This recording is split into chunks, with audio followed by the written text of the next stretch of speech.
Hello everyone, it's Cheryl Millett here, live on a Sunday for many good reasons, and I'm going to go into those. So just so you know, just kind of set up a little bit of a format here where I'm going to talk about something new, something holistic, something health, something completely different, whatever it is, and a very interesting topic. And then I want to go into the news, just one particular thing, and put that article down below, and then go into the huge favor I have to ask all of you who are watching this, but I'll be posting it out elsewhere as well.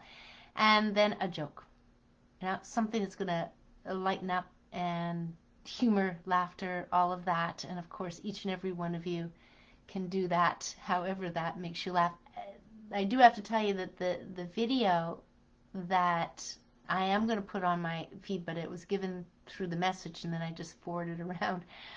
The fellow from Liverpool, he turns out to be a comedian, and so I'm going to post it. Actually, I have a link. I actually posted it up. I found it on YouTube.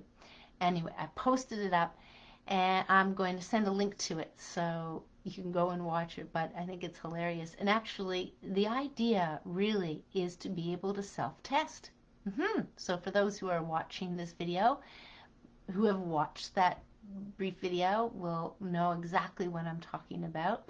But I'll do that. So welcome, live at 5, all things healthy, and especially when we think about what healthy means. And it means you can do what you want, go where you want, you can travel as long as you want, and you can see family, play with family, play with multiple generations, spend time with people. Health means different things to different people. Do whatever your passion is, your work, if you're an entrepreneur, you're a chef, something like that. You can do anything. There's so much to do with that. So let me go into the something new here, something that actually would be helpful for parents who have children with learning disabilities. But I'm going to say, if it's helpful for them, just like anything else, it's probably helpful for us as well. It's called, I actually have to move around here. The title of the chapter, I'm going to show you the book because I've shown this book before, is Diana Beresford-Kruger, is The Sweetness of a Simple Life. And it gets very much into nature, which, if you have heard me speak about it so often, nature has a lot to teach us, and working on lessons in nature still. But this particular is called Panning Kids. Now, really it's about the pine trees and the pine forest. The pine itself has properties in it that, let's just say, go in the air. I'm going to read just a bit of it here, but there's more rather than stories. So the idea is, when these children went and played in the pine forest, they came out focused, they came out feeling better, more connected, they were learning better. And this was a gentleman who was explaining this to Diana, and his name was, call him Jack, that's what she calls him here, not his real name, Jack. And here's the scientific story behind the effect. Is interesting, and she says complicated and wonderful. But on a warm, humid, typical summer's day, pine trees liberate a family of aerosols from the rigidly controlled pine needles in the canopy. The variety and amounts of aerosols released are very large, and many of these biochemicals are unusual in their physical chemistry. They can easily be carried about in humid, water-laden air, but they will not dissolve in it, though these pine chemicals will dissolve in chloroforms, ethers, and alcohols. Now, all of them are able to penetrate, listen to this, the central nervous system of the human body and the regulatory mechanism of the brain. So it goes on to talk about how these aerosols that are released, that are in the air from these pine trees, are actually affecting, according to Jack, very positively these children who are in this school because of learning disabilities. And that can be a whole range of learning disabilities and a whole range of reasons why they're in that space. But these, pine resins are released into the airways around the pine trees that carry the anti-carcinogenic limonene and others. So it goes on to say, yes, there's pines are a source of pine oil, pine tar, and there's other things here. Let's just say, and then the Aboriginal peoples use the pine smoke to prevent sickness of all kinds. Now I understood that the pine needles and being in the forest very cleansing, very detoxifying. That is things that I've heard. So maybe this is some of the reasons why.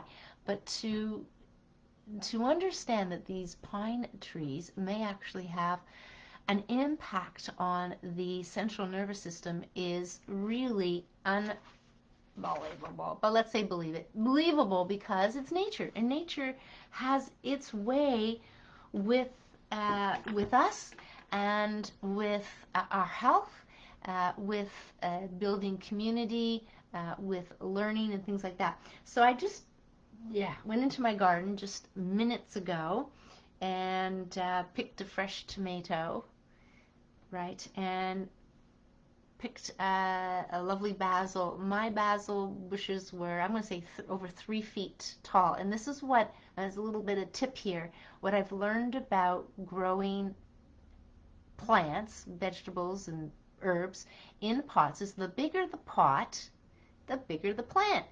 So that was interesting to see that. And then this is a ground cherry. Oh, they're so delicious. You might have seen them as physalises, things like that. But what I learned about, hadn't heard the ground cherry until my sister mentioned it, but they're ready when they fall to the ground. That's why they call them ground cherries.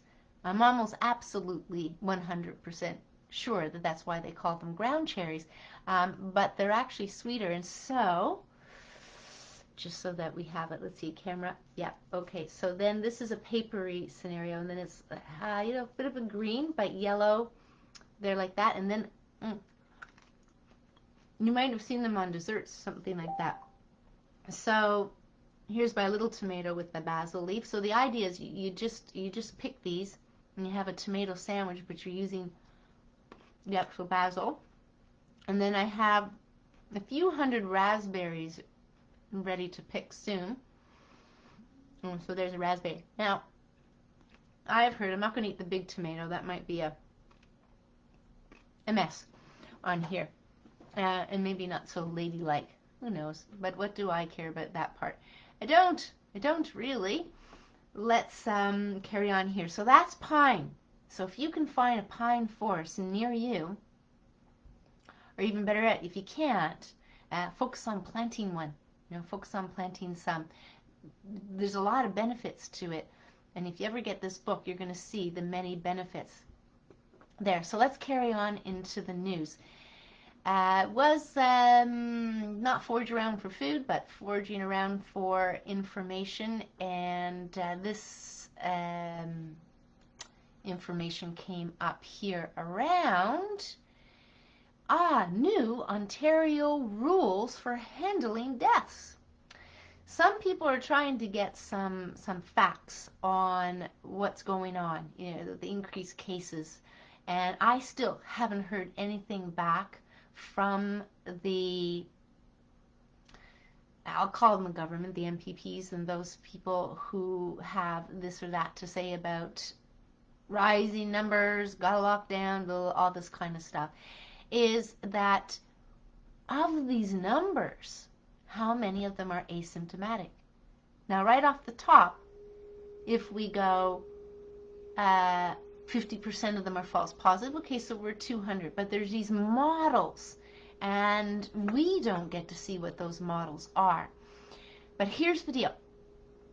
And there was new Ontario procedures were disseminated April the 10th to the April the 12th via webinars to staff and administrators of these as long-term care hospitals or places, hospitals and funeral homes. And what they have done, let me just kind of sum it up and then I'm going to put the article in there, is basically these changes mean that everything is going to be pushed through faster. Let's say in a long care facility, if somebody passes, this is Ontario, just to be mindful of Ontario, and they so this is really about, oh, we really care about the people, so we want to shorten things. But what we're not, but what we're really getting through this article is the new rules actually adhere to the World Health Organization guidelines. Yes. So in a lot of ways, what's not going to happen with this rules, this article says, is the chief coroner and other people are going to be kind of pushing things through, and the people who would normally spend the time and understand these individuals will not have a say in what's going on. And we already know through the language, be it on certain websites like CDC, Health Canada, and also through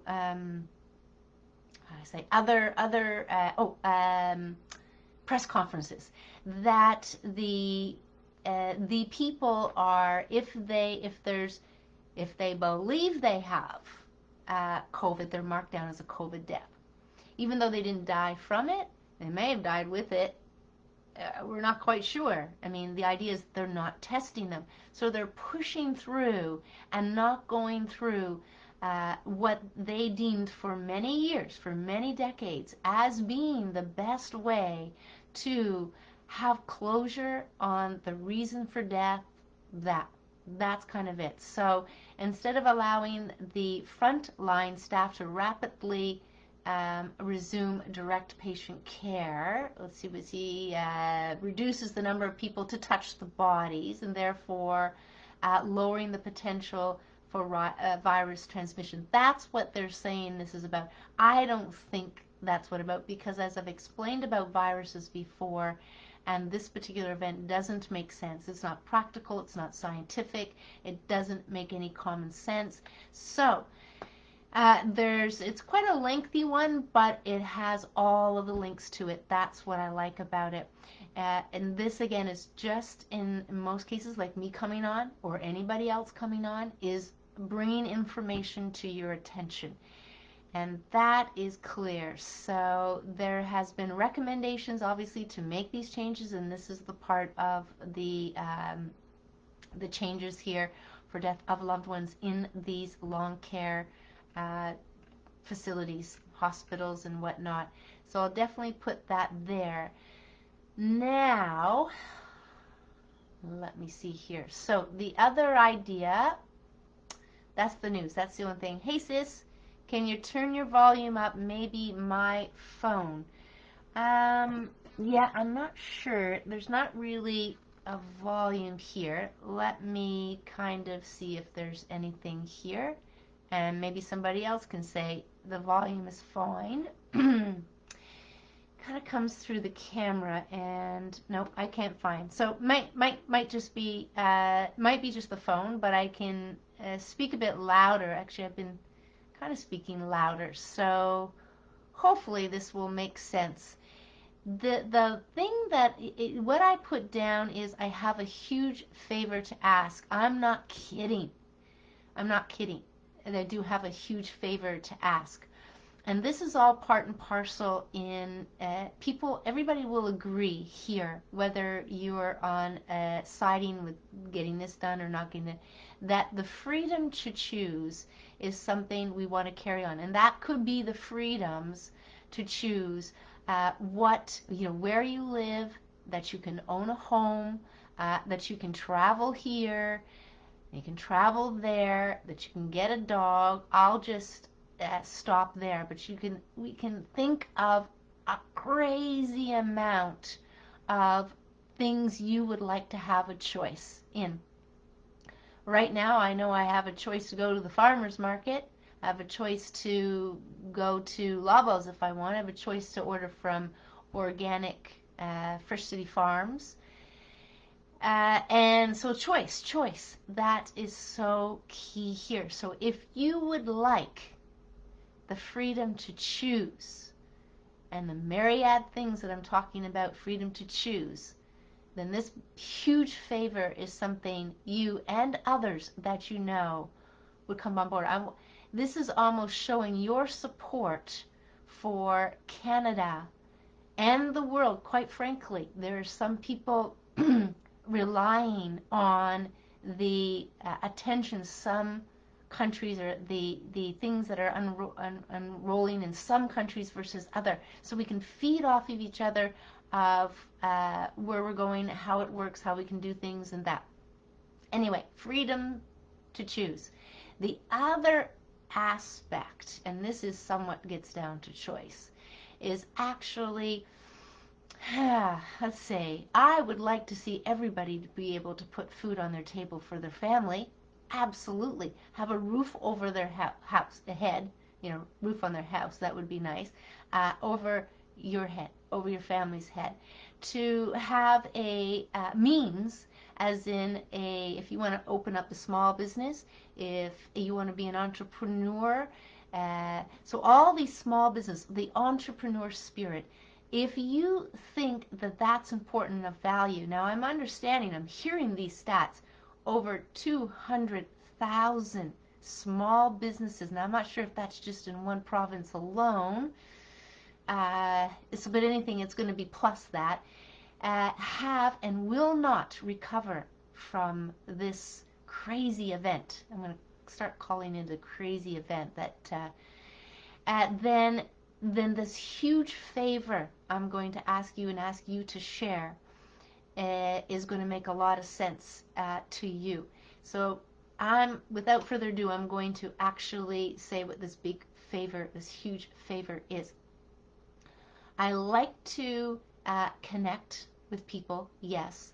I like to ask for guidance and assistance as to who are the people that can make the biggest impact for humanity, let's say. And wow, many times we can ask for things, whether it's as little as the parking spot, and it will come about. And there is a small group, okay, and when I say small, we're talking hundreds, that are gathering regularly. Now, I know there's hundreds kind of paying attention to the newsletters, but this is very hitting home here. If you want freedom to choose, and if you want individuals, entrepreneurs, small businesses to flourish, if that is your vision and that's what you would imagine, then coming on to this call, it's a Google Meet.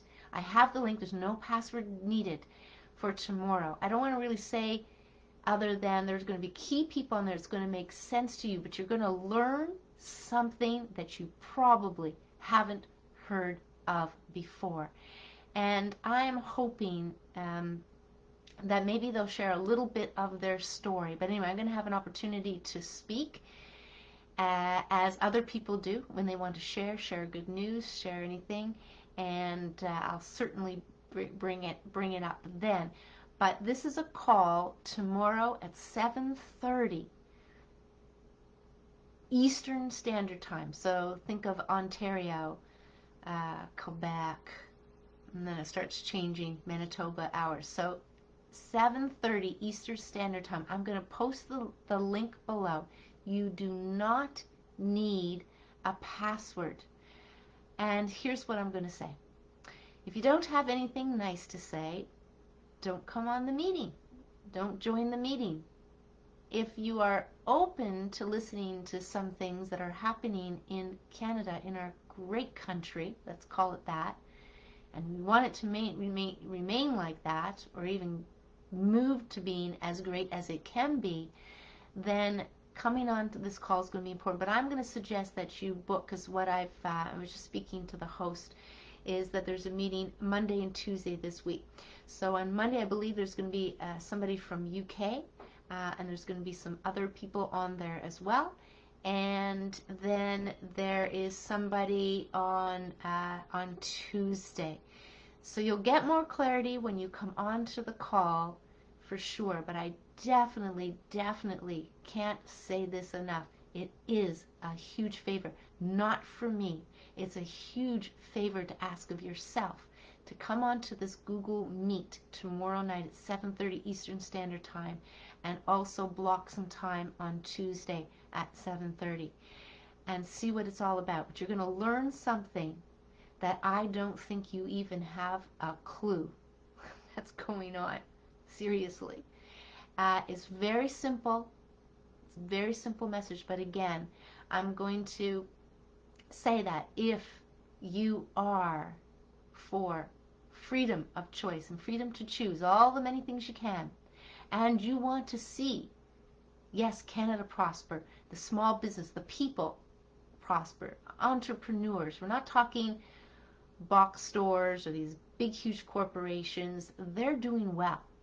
They have no issue. They're doing well.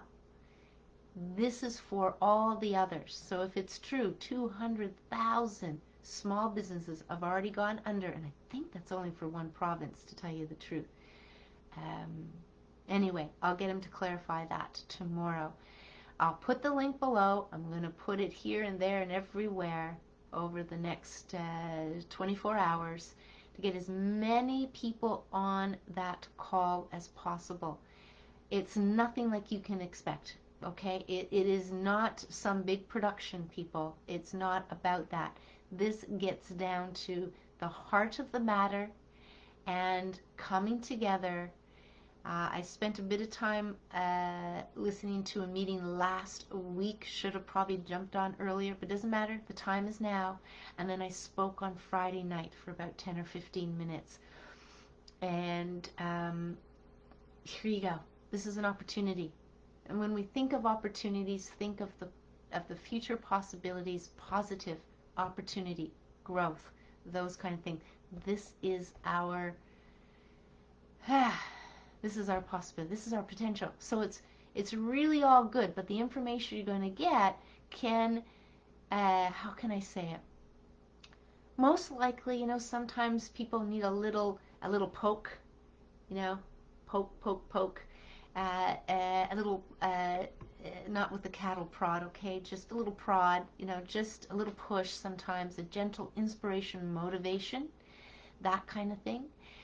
That's what I'd like to give you to come onto this meeting, and also for you to do the same for others as well. Just do it. Monday and Tuesday I think will be very important. That'll give you a feel for how close to home this is, not just for us Canadians, but also for people around the world. So very excited actually to have had the conversation I did with Sylvain today, and you'll learn more tomorrow. So I hope the volume's up here. I hope everybody can hear me okay. I'll play back the video, and if for some reason it's crazy low for whatever reason, I'll just do it again. It's important. You are important, right? Everybody here cares for our well-being. We care for others. Yes, we should care for ourselves, of course. That's what they say on the plane. Put your mask on first, and then you'll put the other ones on. So everybody here cares. So it doesn't matter what options you've taken in the way of choices. The choice is yours. It's all from a caring place. So if you don't do things, or if you do things, trust me, they're both sides are coming from a caring position, and I'm not talking politics. So we'll get that out of the way. But here, I just want to jump into some humor, and this is just one of my quotes calendar. I'm only on July 5th, but I'll post a few today or tomorrow. But here's a question for you. What does a house wear? What does a house wear? A dress. Aha. Anyway, I think it's cute. It's so sweet. It's so short. But what does a house wear? A dress. But it's a, you'll see it when I write it down, and then dress. a dress. So I'll post that up. Anyway, I thought that was cute, short, simple, and that's the humor of the day. But keep passing around humor wherever humor comes in. That's absolutely helpful to lighten up our energy, raise our vibration, which is very, very key at this time, is to stay in that raising vibration. No matter what information that we get now in this present moment, it is information. But try not to push it forward into the future as to, well, then this is going to happen. Oh, it's really going to happen. It's going to happen. And that's where worries come in, because the future is unknown. It absolutely is unknown. And we're going to hear good information tomorrow. And what I just would ask is everybody be present with that information, as in the moment. It could be the poke to do something. It could be mind-blowing for some, perhaps. It could be, I want to consider it as change and growth that's going to come forward as a result of this, because there's things we have to do. There's something we have to do here, and do it absolutely for freedom of choice and to support the growth and prosperity of small businesses being renewed, and entrepreneurship, and all the, I don't want to say little guys, because some of them can be bigger businesses. Yeah, absolutely. That's what we want to get into. But that's all for today. Wow, under 30 minutes. That's cool. Any comments? Any questions? Anything at all? Post them down below. Keep continuing to comment on the posts that I do already.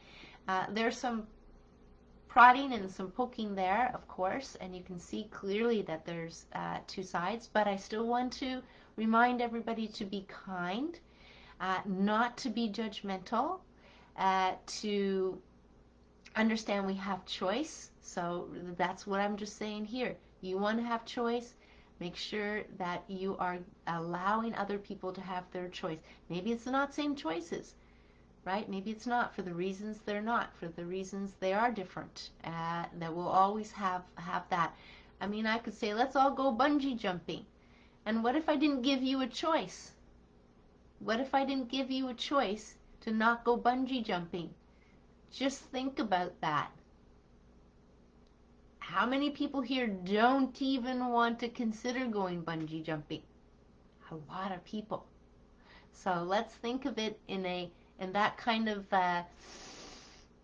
stirs something in, the adrenaline. But we're not at the edge of the cliff, so you're not going to get that adrenaline. When I did bungee jumping, oh my gosh, now it was off of a bridge in South Africa, and it was the Buchrans, it was like the highest bridge bungee in the world, and I think it was about a kilometer bridge, and underneath the road was, had the big arch, so they had this huge space. Of course, it was blocked off accordingly, and dozens of people can stand up there, but they only have so many people standing in that space.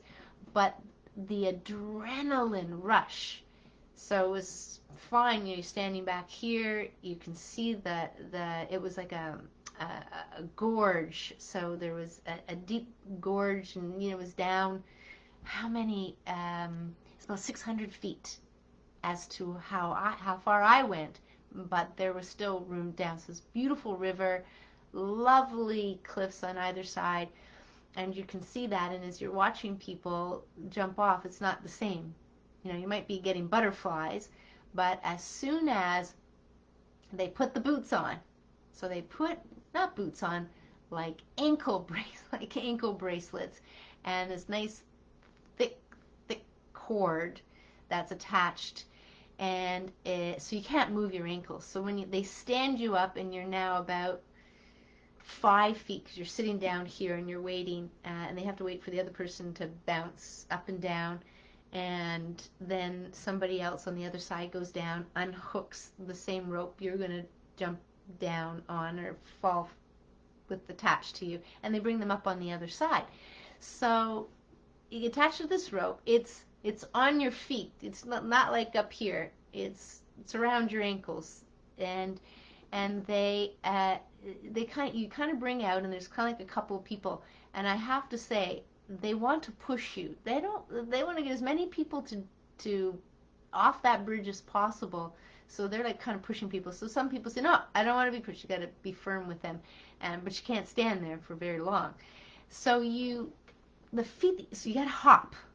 You got to hop up and to get into position, and then there's a gate. You hop to this gate, and there's a gate, and then the gate opens, and you're about 2 feet from the edge. So of course now you can see down more and more into the, I'll call it the gorge, and you gotta come within inches of it, and you're going, like, I just feel like I could just go over, but they got this music playing, and everybody's cheering you on, but this adrenaline, oh, just as the gates open, the adrenaline flew in, and it was such a wild feeling, and it stays there. So as you're getting in position, you've got some seconds that you want to go before you kind of go off the cliff and go down 600 feet. So you go, and they tell you to kind of, some were doing, the people that work there, they'll jump off and do flips and go off backwards and things like that. One of my friends went off backwards, but the idea is, I soared. I'm going to post my picture again from the bungee. So I kind of like soared, and you kind of go out. And the difference between bungee jumping and skydiving is, skydiving, you do not know how fast you're going. You don't. There's nothing around you to tell you how fast you're going. So skydiving is kind of cool because you just feel like the wind is flapping you. But with the bungee jumping, you have all of these things moving very quickly around you, and in a matter of seconds you're down. So you don't really have much time to lose your stomach or anything. You're down. But what I didn't realize as I continue the story is just how far you come back up when you're bungee jumping. So basically, you go down, okay, 600 feet, and it's not a big jolt at the end. I mean, this is a stretchy rope, so it you kind of like slow down, but then it hits you, and you're flung back up about, I'm going to say 70%. It might be a little bit higher. It might be 80%. You're flung back up 80% of 600 feet. You're like, up, like it's 212 meters, something like that. You just go right up. It's like, whoa, like, and how do you do that? It's got it by your feet, so you're kind of like this. And then you go down again, and it's not over yet. Like, you're not just staying down there. You come back up like 50 feet, and then you're back down, and this kind of happens 4 or 5 times. And then once you're kind of like swinging there at the bottom, somebody comes down in like a swing seat, right? They're attached to a couple of ropes themselves and another rope, and they hook the other one on first. That's what you'd want to do. And then they take off the other one, and then you come up on the other side of the bridge. Very much a rush, but I felt extremely safe the whole time in the bungee. But can you imagine if I were to tell you once again that you're going to have to bungee jump, do exactly the same bungee jump I did, every single one? You have no choice. No choice. Nothing. You're going to have to do it. Now, that's probably not the worst thing that I could give you to do, to tell you the truth. Okay, it's probably not the worst thing, and I'm not even going to feed your mind and your imagination with some of the other things. But let's just consider that for a moment, that bungee jumping that I just explained and said you're going to have to do it is not by far the worst thing for you to have to do in your life. It wouldn't be. So I'm going to leave you on that note, and I'm going to, yes, post some lovely humor now, just so I can shake off that. The idea here is to get on this Google Meet tomorrow, please. It's a huge favor, not for me so much as it is for you and your family and your friends and for the country, Canada, and expand it to the world, okay? So that's that. I'm going to end it now. I'm going to wish everybody a wonderful Sunday evening. The rest of the day, and if you're listening to whatever day you're listening to, enjoy the rest of your day. Take care. Be calm and be passionate. Be passionate. Passionate what we have to do here. Passionate to get on the call tomorrow. Use compassion. Have compassion. No judgment. And got to stay practical. Common sense makes sense, and we'll carry on. So take care, everyone. Bye for now. And I'll see you tomorrow at live at 5 as well. Figure out what that's going to be tomorrow. Anyway, take care, everyone. Big hugs, and we'll see you again soon. Bye for now.